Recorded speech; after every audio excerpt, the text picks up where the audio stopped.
Senate in history of the United States has been amazingly and extraordinarily productive. 20 months into the Democratic majority, I just want to take a moment to highlight the many, many accomplishments we have secured in this chamber under Democratic leadership. It's the most in recent memory. The American Rescue Plan, the Bipartisan Infrastructure Bill, the CHIPS and Science Act, the Gun Safety Bill, the Inflation Reduction Act, an omnibus package, and many other bills in between. Senate Democrats have worked hard every step of the way to improve the lives of American people, to help those in the middle class stay there, to help those struggling to get into the middle class a little easier to get there. And we will continue to do our work for the American people this week by passing a CR to keep the government open until December 16th and avoid a needless government shutdown. We're going to work quickly, work fast to finish the process here in the Senate, send a CR to the House so they can send it to the President's desk. With cooperation from our Republican colleagues, the Senate can finish its work as soon as tomorrow. Yesterday's vote showed the CR has strong support, and I urge my colleagues on both sides of the aisle to work with us together to finish this bill quickly, since the CR contains things that many people on both sides of the aisle support. Billions of dollars in disaster aid to help hard-hit communities in Kentucky and Louisiana and Alabama and Texas and Alaska and Puerto Rico battered by floods, and disasters over the past year, as well as help for New Mexico to recover from its worst wildfire in that state's history. It reauthorizes FDA user use for another 5 years to prevent the slowdown of the review of life-saving drugs and medical devices so needed by so many people. $12 billion in emergency aid for the people of Ukraine, waging that heroic fight against the vicious, evil dictator Putin and the Russian army. America's contributions to help the people of Ukraine has made an enormous difference in helping Ukraine defend itself, and Joe Biden's done a fabulous job there and deserves a whole lot of credit. The war in Ukraine is far from over, and America must continue to do all we can to help the Ukrainian people beat the brutal, nasty, vicious Putin. And one item that was a priority for me and many other senators, Jack Reed in particular, was the funding for the LIHEAP program. The CR includes $1 billion that will help Americans most at risk this winter to keep the heat on.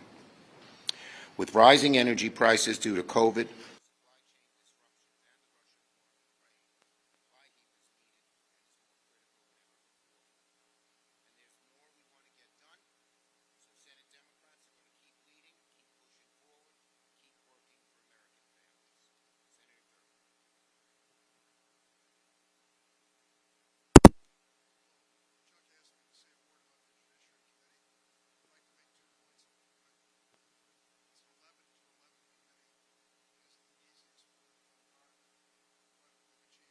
more than most ever expected.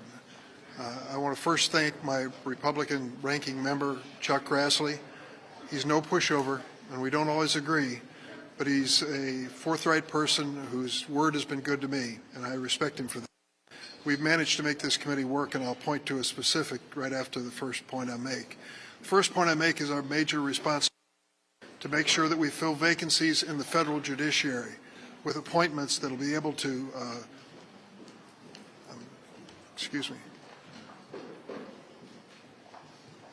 with appointments for life of men and women who will make a difference in our judiciary.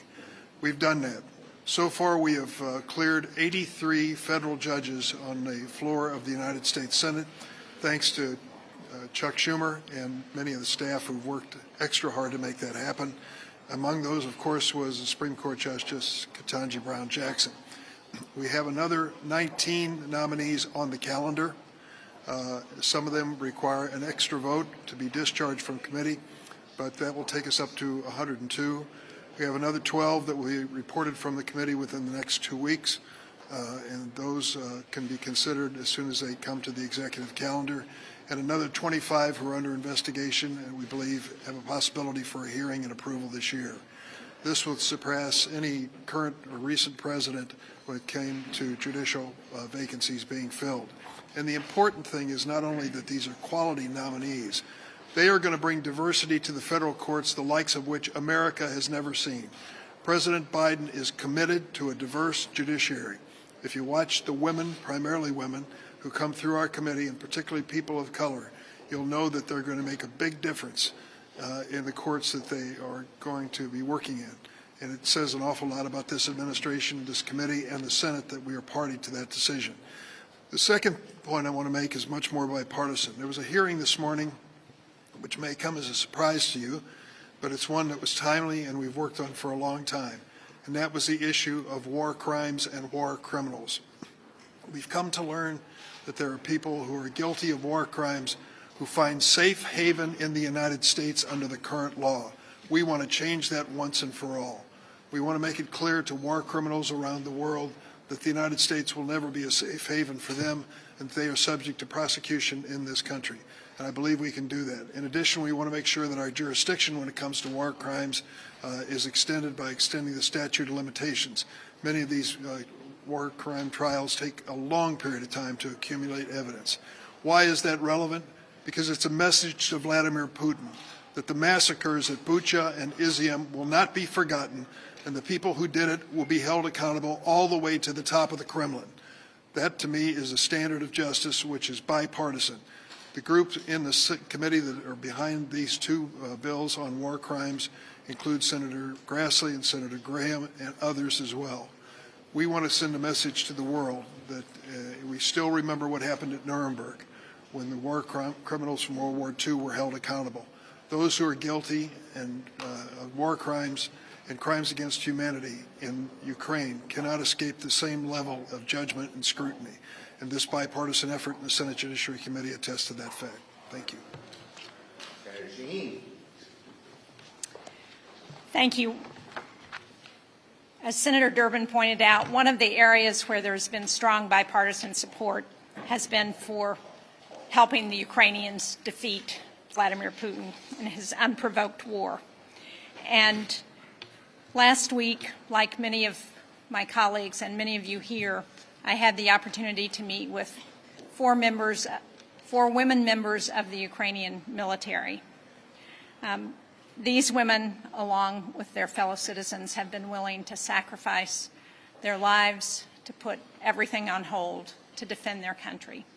And one of the comments from one of the women who was there that really struck me was they were advocating for the weapons and the support they will need to continue to wage this war. And she said to me, you know, give us the weapons so that we can fight the Russians so that you don't have to. Well, that's one of the important things in this continuing resolution. It's $12.35 billion that's included to support our allies in Ukraine, and I think we saw in the strong vote to move to the continuing resolution that bipartisan support for the Ukrainians. I'm also happy to announce that the agreement includes additional funds to support the ongoing resettlement of Afghans across the United States. There are more than 76,000 Afghans who the United States evacuated last August. This bill continues refugee benefits for them. For those who have been granted parole, it provides the same benefits to Afghans resettled in the U.S. in the coming months as to those who have been resettled here last year as part of Operation Allies Welcome. And just to add to that, I just released to the caucus a report on the Afghan Special Immigrant Visa Program and what we need to do to look at that program long-term and fix some of the challenges that we've had so we can make sure that those Afghans who stood with our men and women soldiers in Afghanistan are brought to the United States, that they can come here with their families when they're threatened and live in peace. So I hope that all of you will take a look at that report. I hope we will have, after the continuing resolution, as we look in the next Congress, the opportunity to introduce legislation to try and help make that program work the way it's supposed to. Thank you. Senator Baldwin. Senator Baldwin. Here, you can.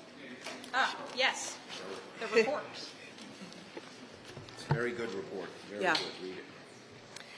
Well, like my colleagues have discussed, Senate Democrats are not only working to deliver results for the American people, we are making it clear who is on their side and who is not. This CR is important to my home state of Wisconsin in many ways, but I want to highlight one thing in particular because my Senate colleague from Wisconsin last night voted against moving forward to fund the government, keep the government open, and avoid a needless government shutdown. When we fund the government, we are keeping our promise to seniors who rely on the guaranteed benefits of Medicare and Social Security. People in Wisconsin work hard, and they have earned the health care and retirement security that Medicare and Social Security provide. Senate Republicans, like my counterpart from Wisconsin, have proposed sunsetting, cutting, and putting Medicare and Social Security on the chopping block with every budget every year. Senate Democrats will not let this happen because we are on the side of the American people in protecting these earned benefits. This is part of a larger, clear contrast between Democrats and Republicans. Without any Republican support, Democrats passed the Inflation Reduction Act and gave Medicare the power to negotiate lower prescription drug prices for seniors and capped their out-of-pocket health care costs in the Medicare program. It doesn't stop there when it comes to health care, including reproductive health care. In my home state, Republicans enabled and continue to support taking women back to 1849. Yes, you heard me, 1849. And keeping them there without the right and freedom to make their own personal choices about their body, their health, and their family. In Wisconsin, doctors and nurses can be prosecuted.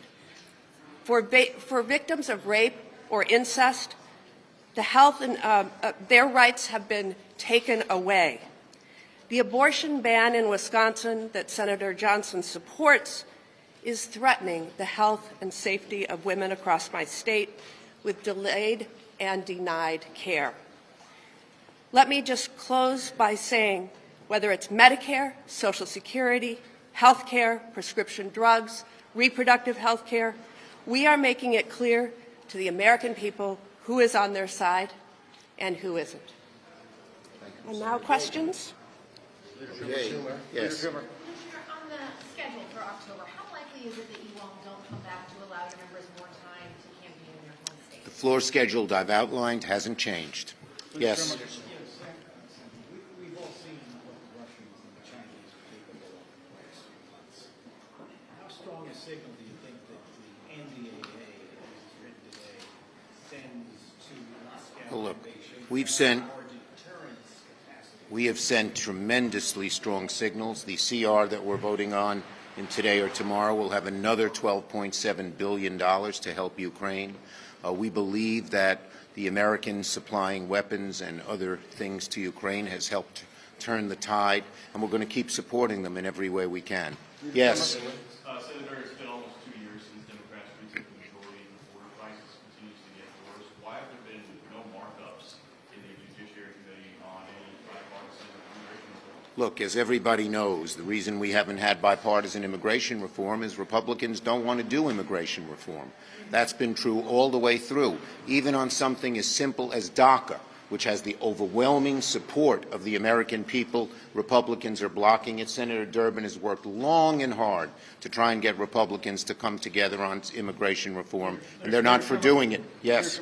Did you miscalculate when, for, as you put it, 2 weeks and 1 day, that you insisted that the Manchin provision would be in the CR and it would pass after what happened yesterday? I kept my commitment to Senator Manchin, and look who blocked it, the Republicans. My commitment was Democrats. We had good Democratic unity. Senator Manchin, and he will be the first to admit this, and you saw it in his speech, was supposed to get, wanted to get, and thought he could get on permitting reform the requisite number of Republicans to get 60. He didn't. That's where it's at. Leader McConnell said at the start of the week that Kirsten Sinema is the most effective first-term senator he's seen in his career. She's bucked the leadership, the Democratic leadership at times. Will you endorse her in her primary should she run in Look, 2024? the bottom line is that Senator McConnell said I was very effective when I was there as well. Senator Sinema has done a good job on a whole lot of different issues. Yes. Do you anticipate having to take up any type of emergency supplemental to deal with these hurricanes, Hurricane Ian or Fiona? Well, we'll have to wait and see, but Democrats have always been willing to expand emergency supplementals. We have about, which we put in previous bills, $15 billion in the FEMA fund. If we need more, my view, we have to do it. Last one. With protests in Iran spreading, it's been 2 weeks. What started as women protesting for hijab has spread throughout the country. What do you think the Biden administration and the U.S. Congress can do in order to help Iranian peace? Well, the Biden administration has spoken out very strongly about it. I have, and other people have. We got to continue to support those protesters. Thank you, everybody. All right, that's the last thing I'll ask. Okay, look, I support the bill that passed yesterday. I voted for it by proxy. I couldn't vote for it by being there, and it's something we want to get done. Now, it's the bare minimum that we should get done. Let's not forget that we have to protect democracy against the MAGA Republican movement. And so I wish there could be more, but the ECA is a good bill that was passed by the Senate. We're having bicameral discussions now to try and get it done soon. Thank you, everybody.